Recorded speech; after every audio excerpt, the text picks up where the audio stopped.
I am the author of Strip, a memoir that came out a few years ago.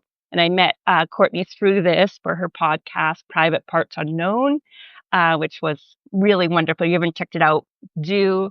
Uh, so many amazing guests. And I most recently started a few months ago a Substack called Summer of Men as an experiment. Not anything I ever thought I would do. I love it. And it's, yeah, and I think the title says it all. So it's about sex and dating after 50, so Gen X. But I think it might, yeah, it kind of goes beyond the age. Yes, totally. Yeah, and I've had work published in you know obscure literary journals up to LA Times and a whole Huffington broad. Post. Yep, yep, yep. Yeah. Okay, awesome. So let's dive right in. I do at the beginning of Private Parts or excuse me, I'm getting my podcast mixed up. At the at the beginning of the Bleeders, I always start with a lightning round. So when did you first identify as a writer? Oh, it was not until my 20s, although I was writing much earlier. As some of you might know, my father was a poet, so I grew up in the literary world, and I wanted no part of being a writer. It looked too lonely. Mm-hmm. Um, so when did you finally get into it? I started actually publishing and writing in my later 20s. Yeah. What's your all-time favorite book? Oh my God, that's so hard, Courtney. I know. I'm torture. I mean, the one that, I don't even know if it's my favorite, but I read a book when I was 18 by May Sart and, Journal of a Solitude. And it, and then, I think that's like, it stayed with me all these years What is it because, about the book? it's about her gardening, and I'm not a gardener, uh, about her day to day and the minutia of the day, and it's completely different than the way I write. Oh, hi, Rebecca, I see you. uh, and I think what really struck me was how she lived, how she went about each moment and the mindfulness of it. And at 18, all the way up until I got sober, which some of you might know, uh, I was anything but that. So it was like it always stayed with me that was who I wanted to be, like that. So I don't even know if it was so much the writing, but it was the just the essence of the whole book. Yeah, the vision it gave you. That's beautiful. What's your dream writing routine? Oh, I love writing in the morning, first thing with my cup of coffee and my toxic French vanilla creamer. Uh, and yeah, I mean, I love doing that after I do my meditation and my whole morning practice. It just feels so luxurious to go into it. And then sporadic parts during the day when I can. But my writing group is also in the morning. I have a writing partner, so we meet on Zoom. Uh, that's my ideal. I mean, ideally, I'd love to have a window with some greenery because I Uh-huh. live in LA and it's a lot of concrete out the window. So my ideal would be I'd love to have like a fig tree like I used to have out the window. A fig So, tree. That would be my dream writing. so you're minus the tree, you're mostly living your dream writing routine? Yeah, right now I am. I have to say, it doesn't mean I'm always uh, doing that. Um, there's many distractions. However, yes, yeah. That's great. Good for you. What's Thank one you. piece of writing that makes you jealous you didn't write it? It's just recently, I actually just submitted it yesterday. A friend wrote a poetry collection and I was blurbing it, and which is kind of funny. I'm not a poet. Uh, and she wrote this one poem. So that's what's with me right now. It depends when you're asking me, but it's a poem. It's a very short, simple poem. And it's just like maybe 10 words. And it's so beautiful. I'm like, just wow. It's like the economy and the language and all of those things. Exactly. And yeah, it's just extraordinary. Okay, awesome. So I'm very excited to talk to you for this series that I'm doing in specific because Yeah, this round is obviously for the podcast and the Substack, like normal, but it's also for my MFA critical paper.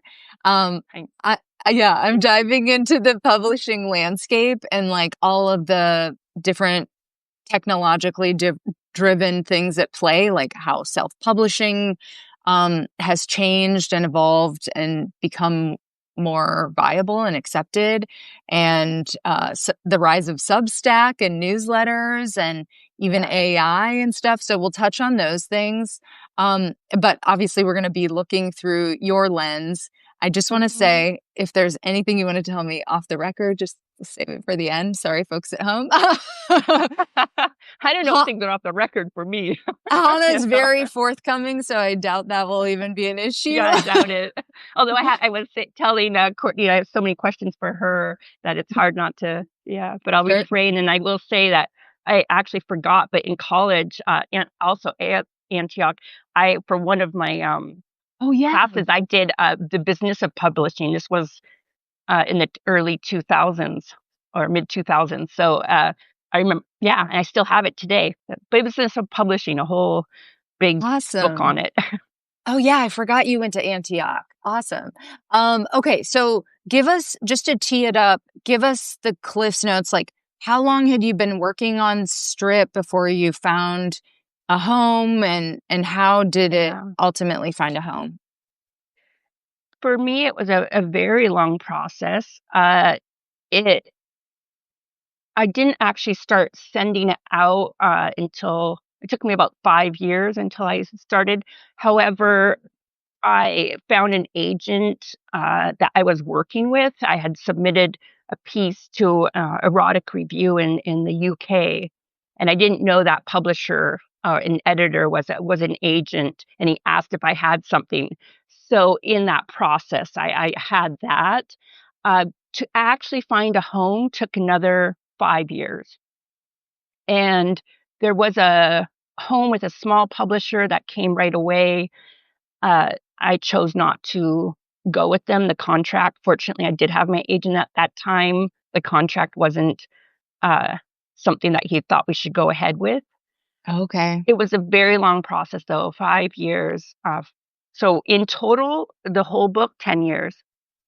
Okay, so was the agent taking the book out, or were you like from the beginning, this is a small press book? How did that work?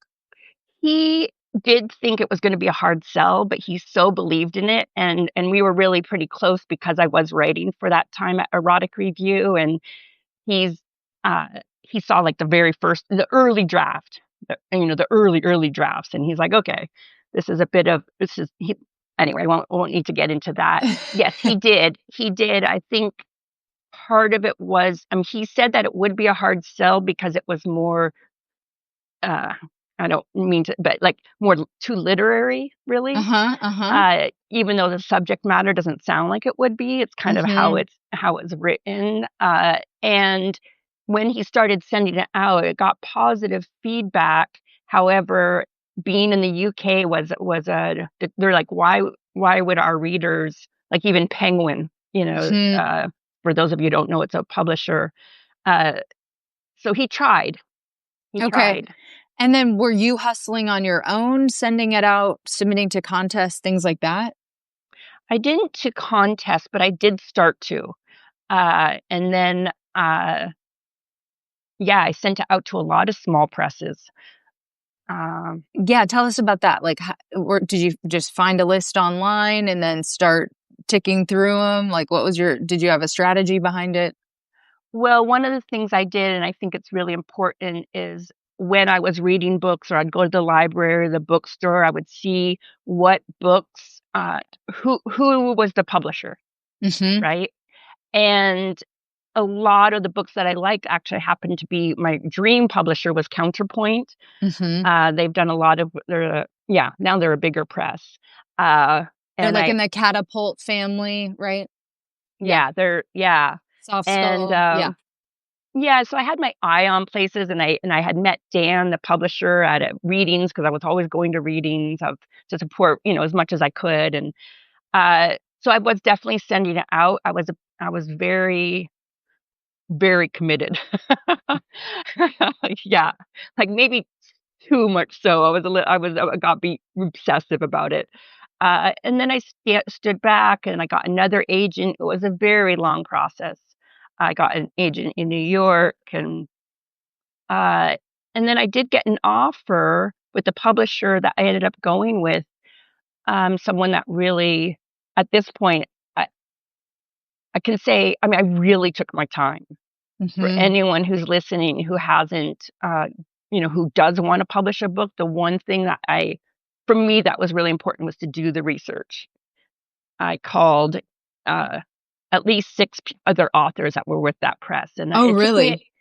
Yeah, I didn't jump into anything. I mean, this was my baby, and yeah, and I think there's something really to be said about a very long process, because by the time it came out, it was such an integrated experience, uh, that it was a whole different experience, I think, than some of my friends who, I did want what they had. They had the big splashy books Hmm. with the advance, and there was an allure to that. I also see now the value of going quite slow, which was just my experience. I mean, it wasn't something I would choose to have that. Hmm. I don't know if that makes any sense.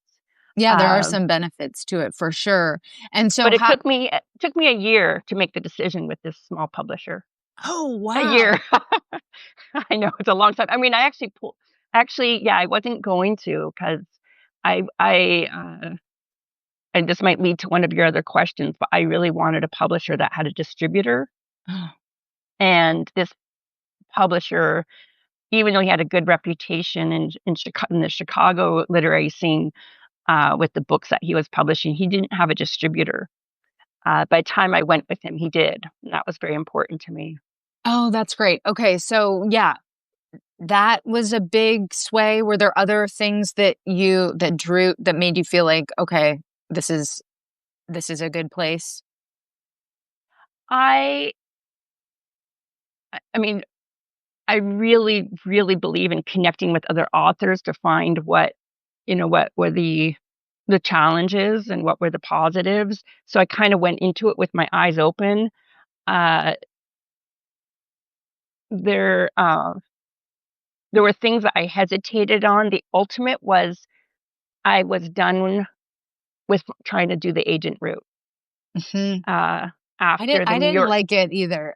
I have to be did you honest. end up going through an agent? I didn't, not with this book, but I took another book out on I got a fancy agent and I took another proposal out on submission with him, and I just sort of hated the whole experience. And I was like, Same. yeah, yeah, speak to that. Well, I really had to get quiet within myself. It was a really, really challenging process. I tormented myself because it was like I yeah, I ended up, like I said, getting an agent in New York, and we really connected, and he really got the book.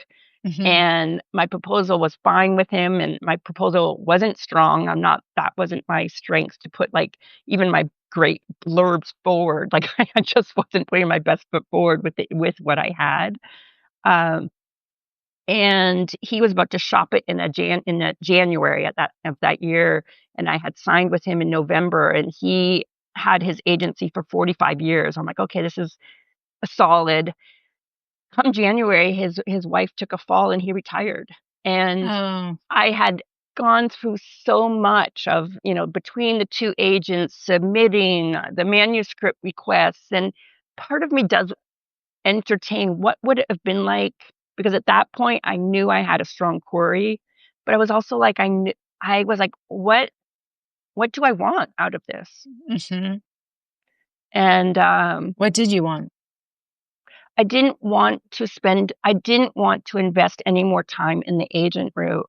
It was like a 2 year, it was just like so long.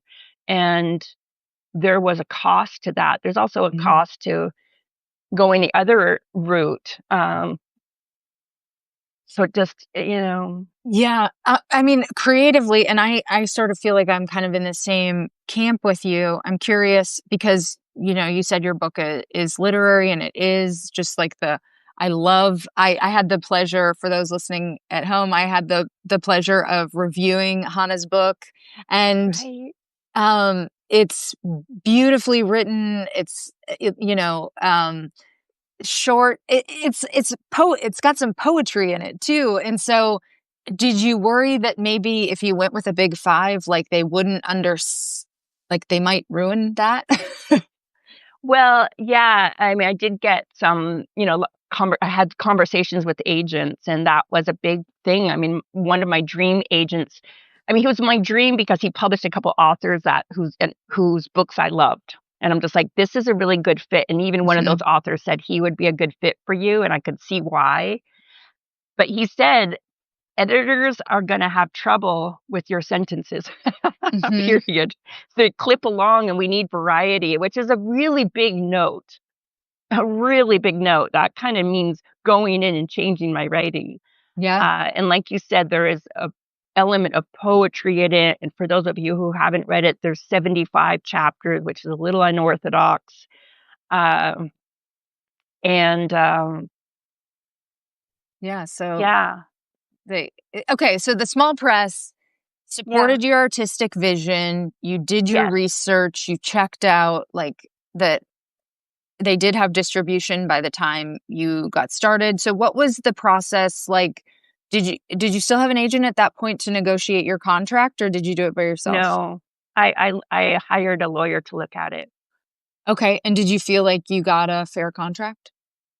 I do, yeah, I do. I mean, I made zero money on that advance. I shared on it on a podcast recently. I had a $500 advance, so Mm-hmm. I wasn't in it for the money. Mine is Um, small too. Yeah. so that makes me feel better, I mean, just because I believe so much in your book and I know it's going to do well. So it's like when we get to be transparent, um, and I knew that I'd be on my own with the publicity part of it. Hmm. It was just a given, and although I did have some fantasy that there might be more involvement on the publisher's part. Uh, and I think one of the most surprising things is, I mean, before the book was out, I wasn't on really Instagram, and Oh, really? I no, I didn't even know what a story was. Like, what's like a story? What are people talking about with a story? And I finally got over that. I put my toes in, and one of the most surprising things is that just how much I did promote it. I Hmm. wasn't expecting to be, A you rock know, star. it I mean, I realized, oh, it's about connecting with the community, and this is the part I really love, even though I didn't know what a story was. And I had a community already, so that was also really helpful as you do. Hmm. Okay. So did they give you any editorial support? They did. They did. A lot of it with the timeline, and I'm not the greatest with grammar, so that was really helpful, like apostrophes and you know, and logistics. Like I had a car in the beginning of at one point, and then I had the same car later. It was pretty tight though at that point. I had really, really worked it. So it was pretty tight, but yes, they did. There weren't any very big changes, and I did was wonderful because I trusted him. I Hmm. trusted the editor, and that's really invaluable. Yeah. Yeah. You want Like when to he said, trust "You their don't need this taste. scene. You don't need," and I'm like, "Well, doesn't it explain the next?" He's like, "You don't need it," and I trusted him. I'm like, "Okay, well, that's," Hmm. and I'm big on cut. So that none of that was hard. He's like, "We don't need that." I'm like, "Great, throw it out." um, Okay. So yeah, let's get into you mentioned promoting the book, and I feel like, likely people watching this have gotten to see some of this play out, but Hannah's been a freaking rock star at promoting her book. And you even posted like in a few weeks ago, like you were selling more books. Like yeah. now multiple years out than you would even expect. Yeah, and I think it's so important for other authors, it really is, or my experience really is the long game. And I don't even like to use that game because it's, that word game, but I think you know what I mean. Uh, I I think it's really important to have the pre-sales, no doubt. I don't think I didn't even check the pre-sales. I was somewhere else. My father had just died. I was, it, I was just in another place. The timing of it was very challenging. Hmm. However, that didn't determine how the book did. And yes, I was really surprised to get the statement